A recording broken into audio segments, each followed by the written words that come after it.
Hi everyone. So ఈరోజు నేను ఒక ప్రాజెక్ట్ చేశాను అనమాట. అది చాలా ఇంట్రెస్టింగ్ ప్రాజెక్ట్, మీరు కూడా చేసుకోవచ్చు. ఇది ఏంటంటే ఒక ఫింగర్ ప్రింట్ డోర్ లాక్ అనమాట. సో ఏంటంటే మనం ఒక ఫింగర్ ప్రింట్ ముందర ఎన్రోల్ చేసుకోవాలి కోడ్లో. సో అప్పుడు ఆ ఫింగర్ ప్రింట్ పెడితే మన డోర్ అనేది అన్లాక్ అయిపోతుంది. మళ్ళీ ఒక 2 సెకండ్ తర్వాత అది లాక్ అయిపోతుంది అనమాట. సో ఇప్పుడు నేను ఒక రిజిస్టర్ అయిన ఒక థంబ్ పెడతాను. అదైతే నేను రిజిస్టర్ చేసుకున్నాను అనమాట.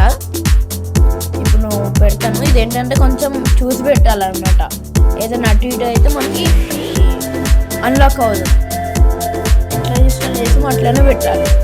వేరే ఫింగర్ పెట్టినారు రాదు మాకు, ఎంత రిజిస్టర్ అవ్వలేదు కాబట్టి. సో ఇప్పుడైతే నేను ట్రై చేస్తున్నా అన్లాక్ చేయడానికి. చూసారు కదా, అన్లాక్ అయింది.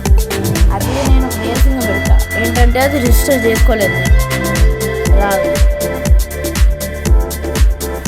అదే ఇప్పుడు మళ్ళీ నేను చూపిస్తున్నాను మీకు. మళ్ళీ థంబ్ పెడుతున్నాను, చూసారా, మళ్ళీ అన్లాక్ అయింది. సో మీరు ట్రై చేయండి ప్రాజెక్ట్.